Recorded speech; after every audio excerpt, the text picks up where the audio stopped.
Olá, bom dia, paz do Senhor. Hoje, dia 12 de agosto de 2021, o dia que o Senhor preparou, o dia que o Senhor já estabeleceu, já manifestou sobre a tua vida, sobre a tua casa, sobre a tua família.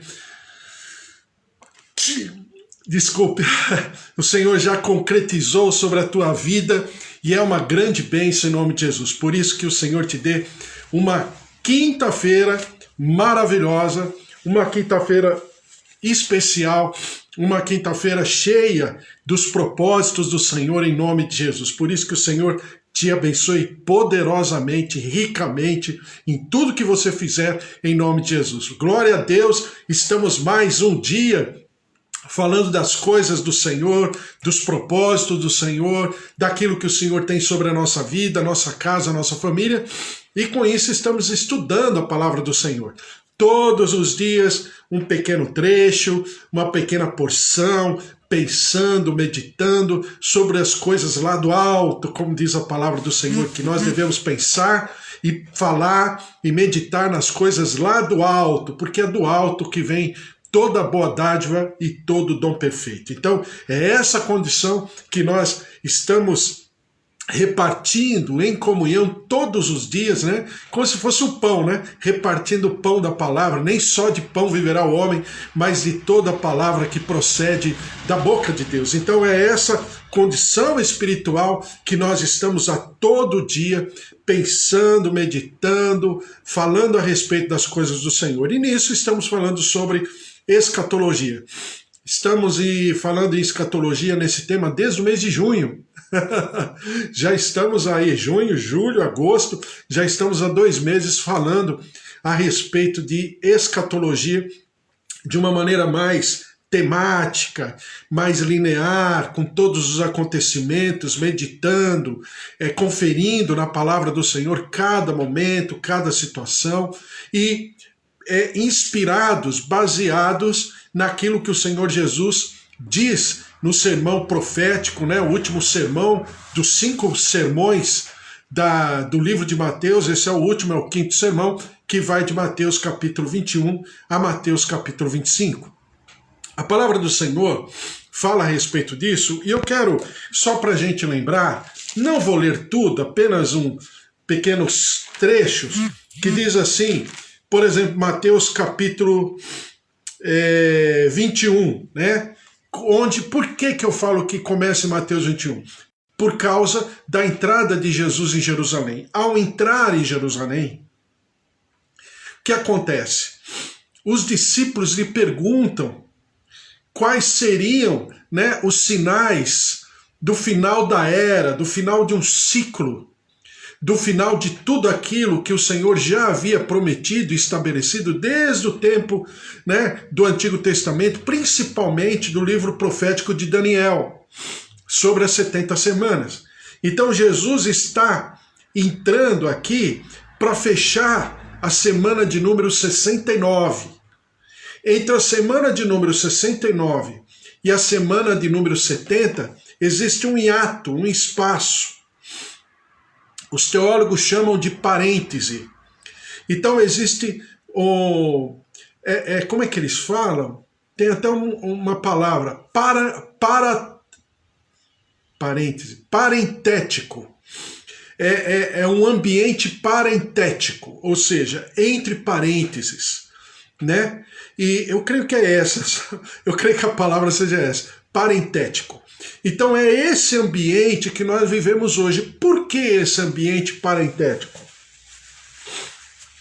Por que esse ambiente? Porque é exatamente o ambiente que no Antigo Testamento não se entendia na plenitude esse movimento profético, esse movimento da redenção também do povo gentílico.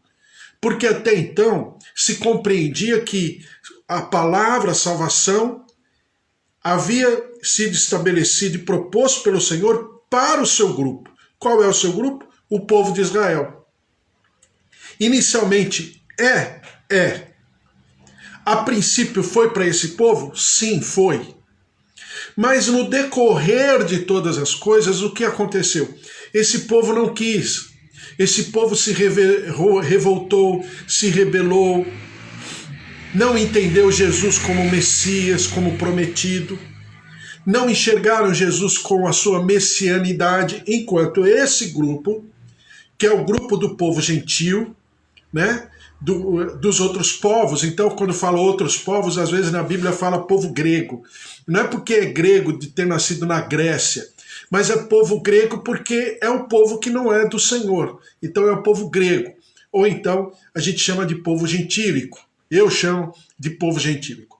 Então esse povo entra exatamente no ambiente desses parênteses. Tá? Então, entendendo isso, quando Jesus começa a falar, diz a palavra do Senhor assim,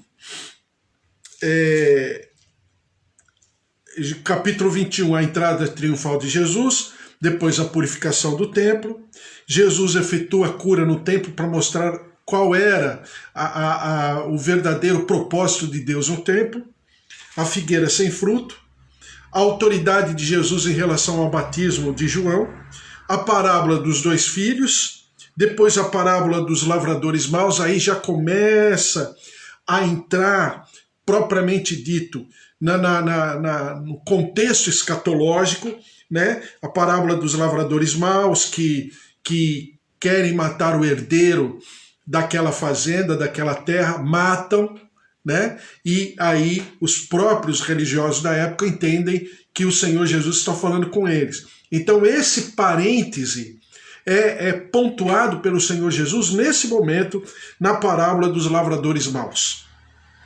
Aí vem a parábola das bodas, já era no capítulo 22, né? Que fala que é da grande festa, eu sempre chamo da festa das festas, né? Depois vem os saduceus e a ressurreição. Depois vem o grande mandamento, o Cristo filho de Davi. E aí, no capítulo 23, diz assim, então falou Jesus às multidões e aos seus discípulos, na cadeira de Moisés se assentaram os escribas e os fariseus. Fazei e guardai, pois, tudo quanto eles vos disserem, porém não os imiteis nas suas obras, porque dizem e não fazem. Então aqui o Senhor Jesus já começa a estabelecer um diferencial daqueles que não apenas são herdeiros de uma promessa, mas que fazem por merecer essa herança. Que o povo, na sua grande maioria, na sua esmagadora maioria, não absorve, não assimila a messianidade de Jesus Cristo, né?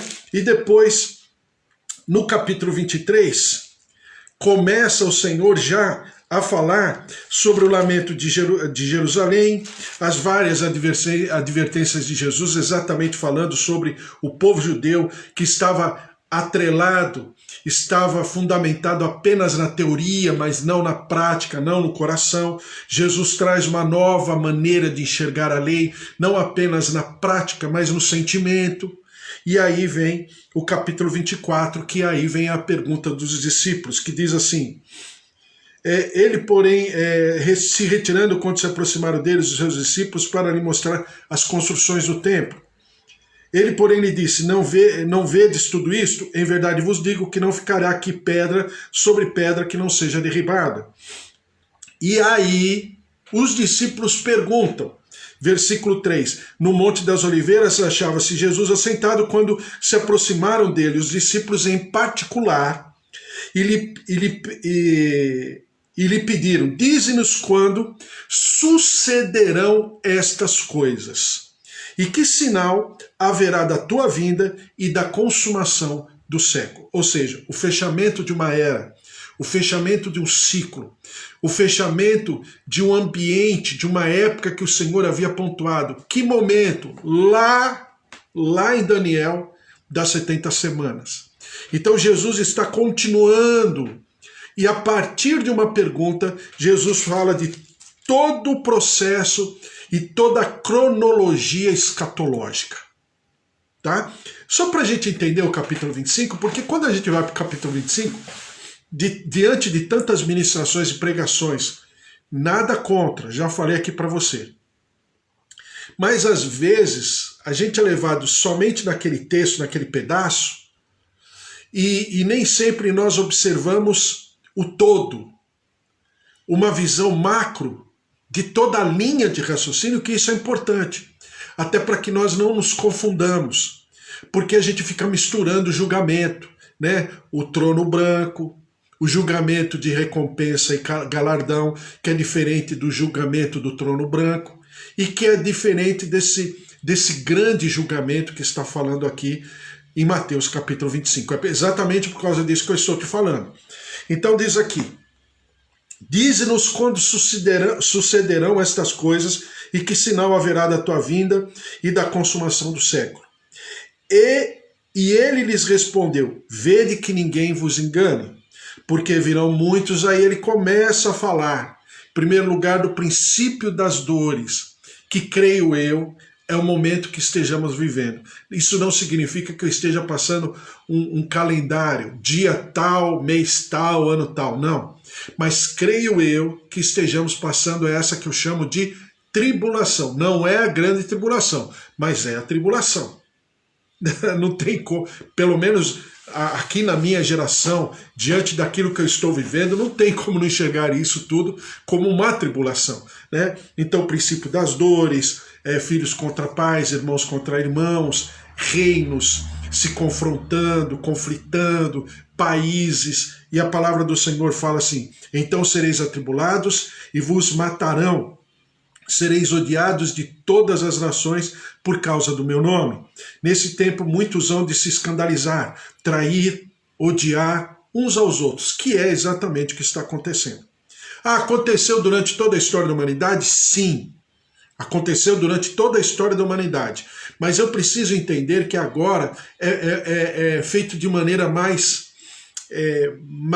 regular, com muito mais profundidade do que anteriormente, tá? Em todos os ambientes, em todos os países, seja de primeiro mundo, de segundo mundo, de terceiro mundo, seja emergente, seja país miserável, seja o que for, isso está acontecendo em todos os locais, ao mesmo tempo, sendo que também está havendo uma convulsão da natureza, ao mesmo tempo, enquanto está sendo queimadas as ilhas da Grécia, as principais, principalmente, né? Aqui no Brasil, nunca se viveu uma estiagem como está vivendo nesse momento. Haja vista que as hidrelétricas, né? Agora se fala hidrelétricas, né? Antigamente era hidroelétricas, mas, enfim, dá para entender. Então as hidrelétricas estão perdendo a razão de ser, porque não tem água. Aqui no Brasil, que é tido como, né, um país rico em água potável, mas estamos vivendo um momento muito difícil. Então é essa regularidade em todos os ambientes, em todo o globo terrestre ao mesmo tempo, que é o que estamos vivendo. Então, para mim, isso já é uma tribulação. É o princípio das dores, como diz o Senhor Jesus. E será pregado este evangelho do reino por todo o mundo para testemunho de todas as nações, então virá o fim. Então já está acontecendo. O evangelho já está sendo pregado, né? Claro, cada vez mais intensamente, mas que está sendo pregado, está. E a palavra do Senhor fala no versículo 15: quando, pois, virdes o abominável da desolação de que falou o profeta Daniel, no lugar santo, quem lê, entenda. Então o Senhor Jesus chama o anticristo de abominável da desolação. Então, aí o Senhor Jesus entra no versículo 21, ele diz assim: porque nesse tempo haverá grande... É diferente do princípio das dores. É diferente daquilo que ele fala que nós seremos atribulados. Agora é a grande tribulação, que é a manifestação, que é pontuada pela manifestação do anticristo, conforme Jesus fala aqui, abominável da desolação. E aí vem tudo isso que o Senhor Jesus está falando e sobre a vinda do Filho do Homem, né? E que momento? Diz assim, logo em seguida a tribulação, Mateus 24, versículo 29, diz assim: logo em seguida a tribulação daqueles dias, o sol escurecerá, então aparecerá no céu o sinal do Filho do Homem, todos os povos e tal. Então já está falando da impetração do trono do Senhor. Aí vem a parábola da figueira, depois a parábola do bom servo e do mau servo, né? Vem a parábola das 10 virgens, e depois a parábola dos talentos, e depois aquilo que a gente está falando agora, o grande julgamento. Então tudo isso eu estou falando para quê? Para que a gente entenda o ambiente do grande julgamento. O ambiente do grande julgamento não é o trono branco, não é aquele trono que o Senhor estabelece para o julgamento dos ímpios, que não tem nada a ver com o julgamento do povo de Deus. O julgamento do povo de Deus não é para falar se está salvo ou não está salvo. É para falar a respeito de galardão e de recompensa. Esse julgamento é para aqueles que já estão condenados, que é o último julgamento, que é o julgamento do trono branco, conforme está lá no livro do Apocalipse. Tá? Só para a gente entender. Aí você vai falar, então o que é o grande julgamento? O grande julgamento, ele é estabelecido face àquilo que aconteceu na grande tribulação. Então a grande tribulação, haverá um recorte da grande tribulação, exatamente para que as nações sejam julgadas. Por que para que as nações sejam julgadas? Porque conforme outros tempos, as nações foram julgadas, eu falei para você, muito mais inclusive, e principalmente, o Senhor nos mostra isso no Antigo Testamento, quando as nações eram julgadas por que ato? Pelo que fizeram. Em relação ao que ou a quem? Em relação a exatamente o povo de Deus, o povo de Israel. As nações eram julgadas por causa disso. E aqui, no grande julgamento, que vem em seguida a grande tribulação, também haverá esse destaque. Por quê? Porque o povo judeu sofrerá muito, sofrerá flagelos, como a própria palavra diz, como nunca houve anteriormente. Onde a Bíblia fala no Antigo Testamento de que 2/3 da população daquela região será destruída, morrerá. Então é realmente um momento crítico, terrível, trágico. E essa grande tribulação, né, expressará aqueles que protegeram o povo de Israel e aqueles que não protegeram o povo de Israel. Então diz aqui, quando vier, versículo 31 do capítulo 25 de Mateus, quando vier o Filho do Homem na sua majestade e todos os anjos com ele, então se assentará no trono da sua glória e todas as nações serão reunidas em sua presença e ele separará uns dos outros, como o pastor separa os cabritos das ovelhas. Outros textos falam, os pastores separam os lobos, né? Os lobos não, falei errado, os bodes das ovelhas, né? Na minha tradução está falando que ele separa os cabritos das ovelhas. Diz assim, em 1 Tessalonicenses capítulo 3:13, eu já li ontem rapidamente, a fim de que seja o vosso coração confirmado em santidade, isento de culpa, na presença de nosso Deus e Pai, na vinda do nosso Senhor Jesus com todos os santos. Então quem estabelecerá esse trono? O Senhor Jesus, um trono físico, junto com os anjos e o povo santo. Então é a volta do Senhor Jesus junto com o seu exército e com o seu povo santo, conforme fala em 1 Tessalonicenses, capítulo 3, versículo 13. Então nós não podemos confundir, já falei, com o julgamento do trono branco, né, o julgamento daqueles que não são de Deus, Apocalipse 20, do versículo 11 a 15, não vou ler, só estou pontuando.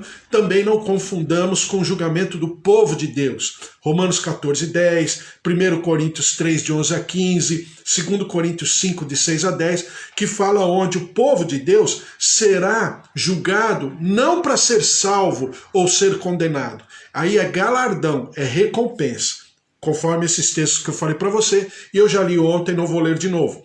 Em Joel, capítulo 3, versículo 1 a 3, exatamente é o texto que se conecta com a Mateus 25 a respeito do julgamento das nações. E por que o Senhor Jesus fala em Mateus 25 do julgamento das nações? Qual a razão? Falei ontem, vou repetir. Joel capítulo 3, versículo 1 diz assim: eis que naqueles dias e naquele tempo em que mudarei a sorte de Judá e de Jerusalém, ou seja, o povo do primeiro grupo, o povo de Israel, né? Congregarei todas as nações e as farei descer ao vale de Josafá. E ali entrarei em juízo contra elas por causa do meu povo e da minha herança. Então é um julgamento a respeito da grande tribulação. Não é um julgamento para condenar, desculpe, né? Agora você vai me entender, para condenar se vai para o céu, para o inferno. Não, não é esse julgamento. É o julgamento referente à grande tribulação, conforme a gente está vindo numa linha de raciocínio desde Mateus capítulo 21. Por que eu estou insistindo nisso? Para que você entenda, para que nós entendamos, em definitivo, porque senão fica um monte de julgamento na Bíblia, principalmente na visão escatológica, a gente confunde. Ué, primeiro ele julga, depois ele julga de novo, é o mesmo julgamento, porque uns ele chama de ovelhas, outros ele chama de cabritos, né? Então quando a gente fala de uma linha de raciocínio, fica mais fácil para a gente entender que cada ponto não é que é parecido ou é o mesmo julgamento, é o mesmo ambiente do outro. Não, são julgamentos diferentes. Então, agora, nós já entendemos que haverão dois. Tá? O julgamento dos santos, galardão, recompensa. Não é para dizer se vai para o céu ou vai para o inferno. É julgamento dos salvos, já estão salvos. E o outro grande julgamento é o julgamento do trono branco. Está lá em Apocalipse 20, acabei de falar do texto agora. Tem um terceiro julgamento, que é esse que Jesus está colocando dentro da cronologia, que é o julgamento que cremos seja o julgamento em relação à grande tribulação. Por quê? Porque é a última semana de Daniel. Lembra que eu falei para você que as semanas de Daniel, elas estão literalmente, espiritualmente, falando, inspiradas, essas 70 semanas, em cima do povo de Israel. Não obstante, nós também, né, sofrermos reveses por causa dessas semanas, mas o povo de Israel é a inspiração primeira dessas 70 semanas. É por isso que há um puxamento, se puxa o freio de mão da cronologia da semana de Daniel entre a semana 69 e a semana 70. Por quê? Porque é esse parêntese. A teologia chama isso de, como é que eu falei para você? É parêntese, parentético. Ambiente parentético, de parênteses. Por quê? Porque é um mistério. Como Paulo diz, eu vou ler a passagem, é o mistério da igreja, do povo de Deus, agora chamada de igreja. Então nós temos dois grupos que Deus trata de maneira muito, mas muito profunda. O povo dele, os eleitos, os herdeiros, e a igreja de Deus, que somos nós, segundo aquilo que Paulo diz. Então, isso é muito importante, porque esse povo gentílico, ele não pertence, desculpe falar assim de maneira didática, às 70 semanas de Daniel. Não obstante ser um ambiente que o Senhor prepara para que nós tenhamos o espaço, tenhamos a sua misericórdia, para, se quisermos, entrarmos, né, na plenitude do Senhor, como diz a palavra, na plenitude dos gentios, que é o nosso arrebatamento. Diferente daquilo que Daniel pontua com as 70 semanas. Então vá lá. Então, falei em Joel capítulo 3, que é quando o Senhor chamará novamente as nações. Aí não é um julgamento, né? Desculpe falar assim, mas não é o julgamento do coração da pessoa, mas é o julgamento das atitudes. Em relação ao que ou a quem? Em relação exatamente ao povo de Deus na grande tribulação, que é onde Apocalipse fala, de Apocalipse capítulo 5 a Apocalipse capítulo 20. Né? 7 trombetas, 7 selos e 7 cálices, está lá. Então é esse ambiente completamente terrível, trágico, que Apocalipse fala exatamente daqueles que se rebelaram contra o prometido das nações, que é Jesus Cristo. Tá? Então eu falei para você, ontem, vou repetir, existem 4 personagens nesse texto. Geralmente a gente prega ou fala muito mais das ovelhas e dos cabritos, mas na verdade eu preciso pensar agora de maneira escatológica em 4 personagens. Os cabritos, as ovelhas, o rei, que é Jesus Cristo, e também dos pequeninos irmãos. Quem são esses pequeninos irmãos? Aí que está a essência desse texto. Os pequeninos irmãos é o povo judeu. Se você ler dessa maneira, veja como fica diferente. Vou repetir o texto para depois a gente avançar um pouco mais. Mateus 25:31 diz assim: quando vier o Filho do Homem, na sua majestade, ou seja, já passou a grande tribulação já chegou no seu final, o Senhor Jesus está depositando o seu trono na terra, onde ele virá com seus anjos e a sua noiva, que agora não é mais noiva, agora é esposa, e ele é marido, né? Eles vêm para reinar no milênio, que eu falo para você sempre que é o milênio sabático, ou é o Shabá milenar, né? Ao contrário, Shabá milenar, porque é o momento do equilíbrio, onde o Senhor pontuará o seu reino. Tudo aquilo que o povo do Antigo Testamento deseja, o povo de Deus realmente vai se cumprir. É por isso que eu sempre falo para você que alguns desprezam o povo judeu. Ah, já perdeu a salvação, tudo. É errado, é um extremo.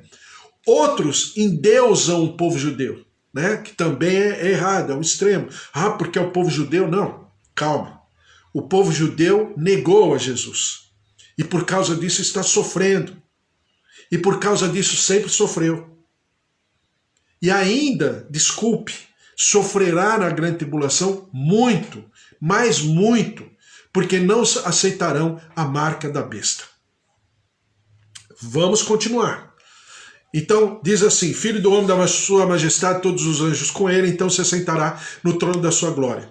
E todas as nações serão reunidas em sua presença, e ele separará uns dos outros, como o pastor separa dos cabritos as ovelhas. Tá? Já falei tudo que tinha que falar a respeito, e agora, quando eu falo dos pequeninos, o Senhor Jesus se coloca no lugar, porque vocês fizeram a esses pequeninos irmãos, né? Então, falando dos dois grupos, cabritos e ovelhas. Tive fome, uns deram de comer e outros não me deram. Tive preso, uns foram me visitar e outros não. Estive doente, uns foram me amparar, outros não. Estive com frio, uns me agasalharam ou não. Ou seja, em cima da grande tribulação, o que aconteceu? O anticristo, as suas potestades e os seus governos pelo mundo inteiro perseguiram o povo judeu. Eu estou falando no passado diante de uma eternidade, mas ainda vai acontecer, né? Cremos que ainda vai acontecer a grande tribulação. Somos daqueles, já falei para você, pré-milenistas e pré-tribulacionistas, nesse sentido. Não fechamos toda a caixinha, né, de doutrina pré-tribulacionistas e pré-milenistas, mas nesse quesito, nesse item, somos pré-tribulacionistas e pré-milenistas. Por quê? Porque cremos que a grande tribulação ainda virá. Isso que vivemos aqui é tribulação, não é grande tribulação.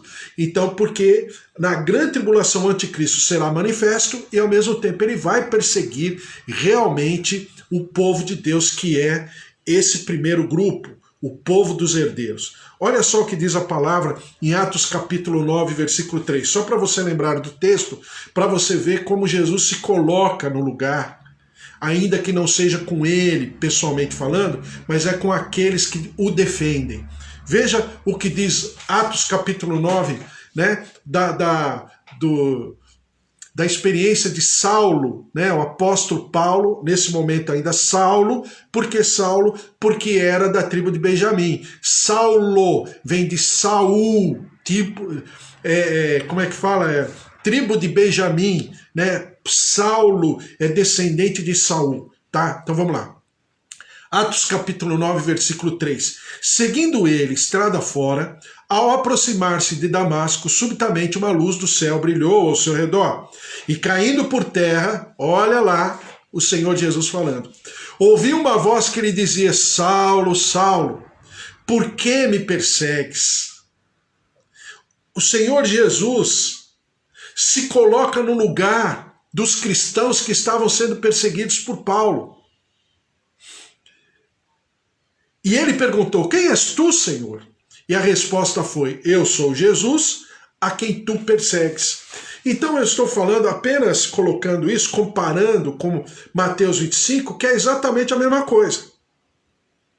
Quando Jesus fala, tive fome, tive frio, tive preso, fui perseguido.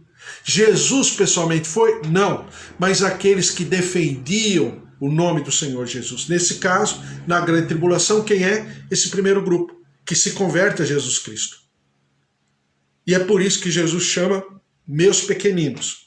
E por que esse grande tribunal? Esse grande tribunal se refere exatamente, é um hiato de um julgamento que vai acontecer por causa do povo de Deus, os chamados herdeiros de Deus, os eleitos do Senhor, que foram perseguidos na grande tribulação. E na grande tribulação haverão alguns que protegerão os judeus, como aconteceu em vários outros momentos da humanidade, mas agora de maneira específica na grande tribulação, né?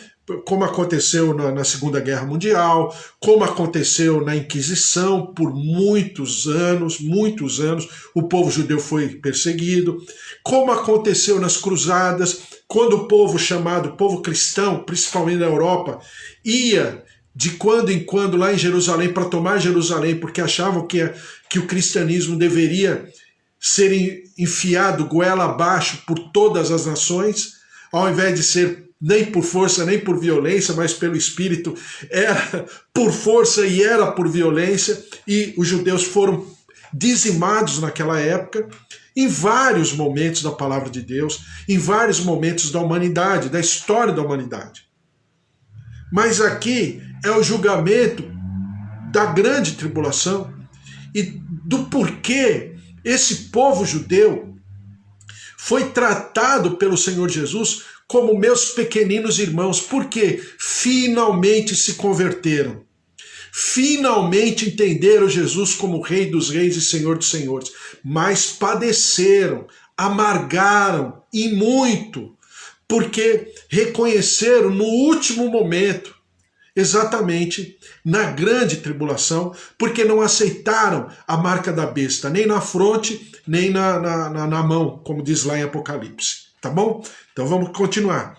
Mateus 25, do versículo 41 a 46, diz assim, então o rei dirá também aos que estiverem à sua esquerda, apartai-vos de mim, malditos, para o fogo eterno, preparado para o diabo e seus anjos. Ou seja, falei para você, né? O Senhor preparou o fogo eterno para o diabo e seus anjos. Não era para a humanidade, não era para os homens, mas foi porque fizeram aquilo que não deveriam fazer, que foi exatamente perseguir o povo de Deus, o povo eleito do Senhor. Porque tive fome e não me destes de comer, tive sede e não me destes de beber, sendo forasteiro, não me hospedastes, estando nu, não me vestistes, achando-me enfermo e preso, não fostes ver-me. E eles lhe perguntarão, Senhor, quando foi que te vimos com fome, com sede, forasteiro, nu, enfermo, preso, e não te assistimos? Então lhe responderá, em verdade vos digo que sempre que o deixastes de fazer a um desses mais pequeninos, a mim o deixastes de fazer. E irão esses para o castigo eterno, porém os justos para a vida eterna. Então, aquilo que eu já falei para você, é claro que o Senhor Jesus, o Senhor Deus e Pai e o Espírito Santo, por serem oniscientes, onipresentes e onipotentes, sabem de tudo aquilo que as pessoas fizeram em relação ao povo judeu. Né? Afligiram, mutilaram, destruíram, né? Sodomizaram, principalmente suas crianças, suas meninas, seus meninos, como se passasse desapercebido. Mas vai chegar numa hora que tudo será aferido e tudo será exposto, principalmente, inclusive, nesse momento da grande tribulação, onde haverá um julgamento a respeito desse ambiente, desse momento crítico, terrível, trágico, como diz Jesus, como jamais houve anteriormente, em relação ao povo chamado povo eleito, povo do Senhor. Tá certo? Quando a gente vai para o versículo 34, e eu quero voltar ao capítulo 25 de Mateus, versículo 34, só para deixar isso muito bem claro, diz assim: então dirá o rei aos que estiverem à sua direita: vinde, benditos do meu Pai, entrai na posse do reino que vos está preparado desde a fundação do mundo. Pega essa palavra, essa frase, desde a fundação do mundo. Você vai falar, ué, desde a fundação do mundo? Mas Paulo fala que é antes da fundação do mundo. Por que Jesus fala que é desde a fundação do mundo? Porque é exatamente o momento que, por causa dos acontecimentos, o Senhor, obviamente, na sua onisciência, sabia e sabe, sempre saberá que vai acontecer. Mas isso não foi um plano, mas foi, na verdade, uma consequência dos atos. Será que você está conseguindo me entender? É diferente. Presta atenção o que diz Efésios capítulo 1, do versículo 1 em diante. Paulo, apóstolo de Cristo, por vontade de Deus, aos santos que vivem em Éfeso e fiéis em Cristo Jesus, graça a vós outros e paz da parte de Deus nosso Pai e do Senhor Jesus Cristo. Bendito Deus e Pai de nosso Senhor Jesus Cristo, que nos tem abençoado com toda a sorte de bênção espiritual nas regiões celestiais em Cristo. O Paulo está falando para os gentios, esse povo, esse grupo, povo gentílico. Veja só o que diz o versículo 4, principalmente o versículo 4. Assim como nos escolheu nele antes da fundação do mundo. Então o Senhor escolheu a sua igreja antes da fundação do mundo, que somos nós. Mas, diante da grande tribulação, diz a palavra do Senhor, que o Senhor também abençoa aqueles que em algum momento se converteram a Deus, e também aqueles que, ao converterem-se a Deus, protegeram os pequeninos de Jesus.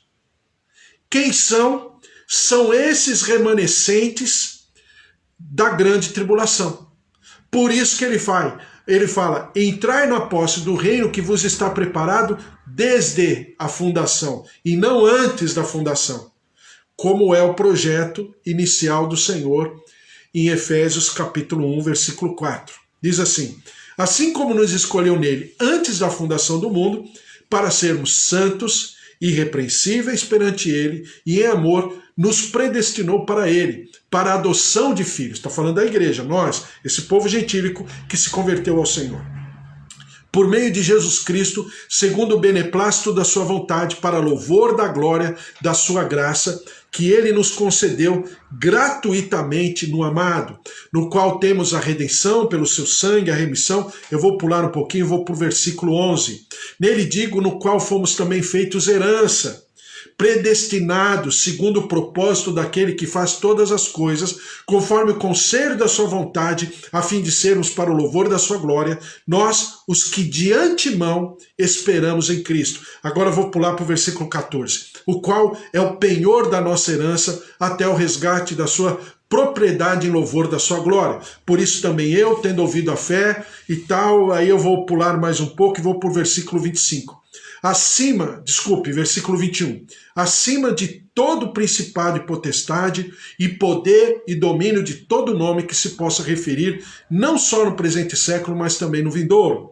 E pôs todas as coisas debaixo dos pés, para ser o cabeça sobre todas as coisas, e o deu à igreja, a qual é o seu corpo, a plenitude daquele que a tudo enche em todas as coisas. Então, é a plenitude da igreja. Nós fomos predestinados para essa salvação, para essa remissão, num ambiente de parêntese, dentro de todo o propósito do Senhor em relação aos seus herdeiros, a herança real, bendita, que é o povo de Israel. Então, quando ele fala, lá no versículo 31 do capítulo 25 de Mateus, né, que ele está, na verdade, reconhecendo que essas pessoas, por protegerem os pequeninos irmãos de Jesus Cristo, por defenderem a causa deles, também serão defendidos pelo Senhor Jesus. Então o Senhor fala: entrai na posse do reino que vos está preparado desde a fundação do mundo, e não aquela condição da igreja que está preparada antes da fundação. Aqui, desde a fundação, Mateus 25, versículo 34. Sendo que, para esse povo, que se propôs se colocar na brecha que o povo do primeiro grupo abriu, e preencheu essa brecha, isso está desde antes da fundação do mundo. E aqui, desde a fundação do mundo.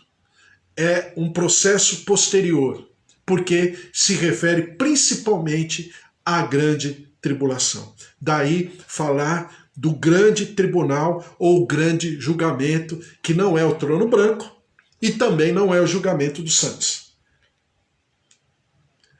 Em nome de Jesus, espero que tenha dado para entender.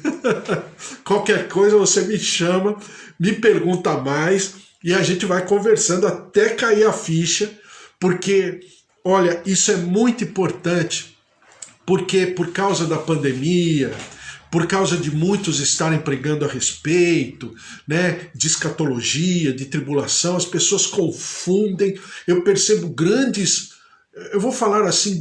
homens de Deus, do Evangelho, que pregam e se confundem, ou por causa do tempo, ou por causa do sentimento, de uma série de coisas, e confundem os julgamentos. Ou até porque estão contextualizando a palavra, como nós fazemos todos os dias, estão contextualizando a palavra. Então, na verdade, eles falam de uma maneira que esses detalhes não são tão pontuados assim. E aí traz dúvida para o povo. A Bíblia fala do grande julgamento do trono branco, lá em Apocalipse 20. Depois a Bíblia fala do grande julgamento de Mateus 25. Depois, vários textos de Paulo e várias cartas fala do galardão e da recompensa. Ora, é para todo mundo isso? É o mesmo julgamento? Tem diferenciação? Tem diferenciação, são de momentos diferentes e para grupos diferentes. Certo? Glória a Deus, a palavra de Deus ela é maravilhosa.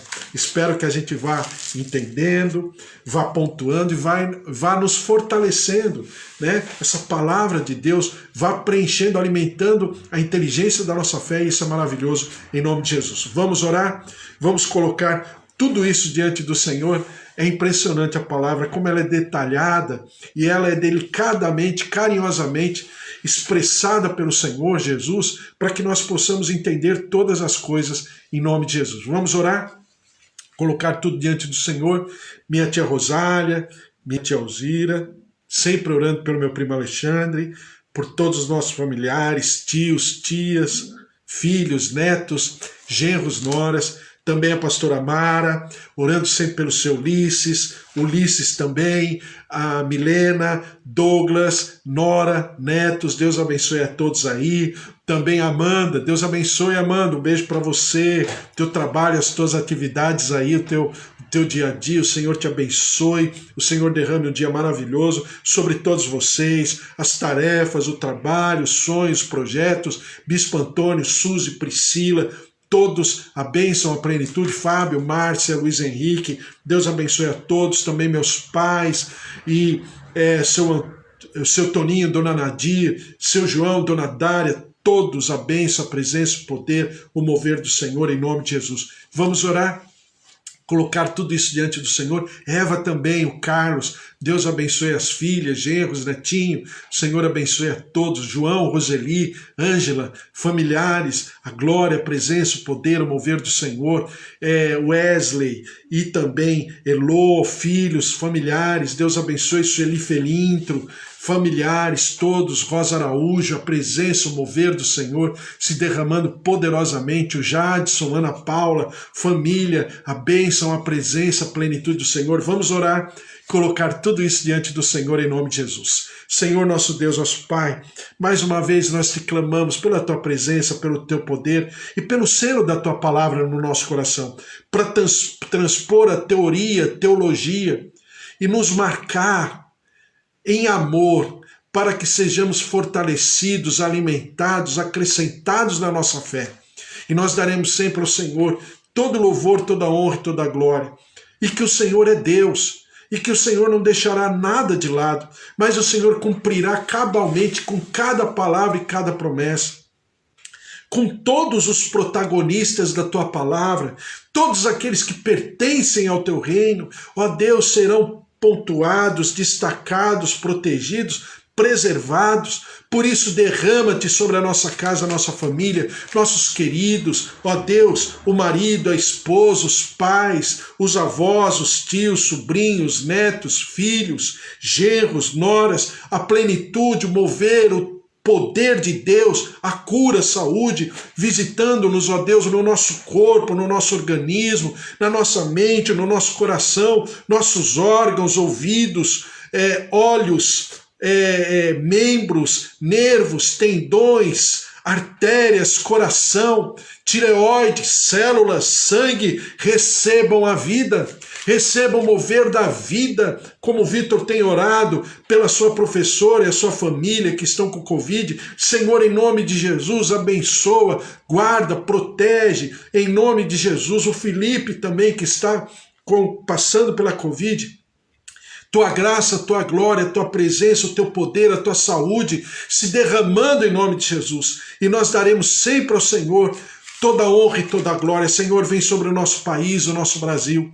São tantas as situações e dificuldades, pessoas que querem controlar o Brasil. Ó Deus, ultrapassando aquilo que eles chamam de democracia, do Estado republicano. Senhor, tem misericórdia, vem com a tua graça, com a tua glória, move-te dos céus, para que o nosso país seja reconciliado com a graça, com a tua presença, com a tua salvação, com a tua cura, com a tua saúde, em nome de Jesus. Por isso, perdoa-nos no nosso pecado, quebra a maldição, move-te sobre nós, em nosso favor, em nome de Jesus. E agora, derrama-te sobre as nossas vidas, nossas casas, nossas famílias. Que seja uma quinta-feira maravilhosa, inesquecível, memorável. Todo o nosso trabalho, todas as nossas tarefas e responsabilidades. Derrama-te, ó Deus, como Amanda, Pastor Amaro, Bispo Antônio, ó Deus, minha tia Rosália e tantos outros. O trabalho, as tarefas, os propósitos desse dia,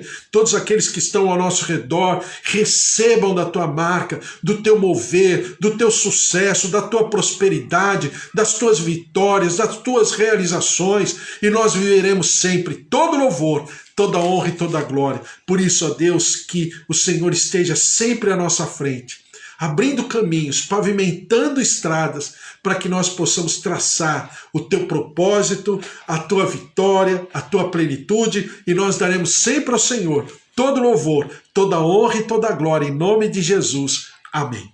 Amém? Glória a Deus. Que o amor do Deus Pai Todo-Poderoso, que fez o céu e a terra, e a vida vitoriosa em Jesus Cristo, e as consolações do Espírito Santo da promessa, estejam sobre a tua vida, a tua casa, a tua família. Porque se Deus é por nós, quem será contra nós? Se o Senhor é nosso pastor, de nada nós teremos falta. Amém? Um beijo para você, até amanhã, 10 horas da manhã.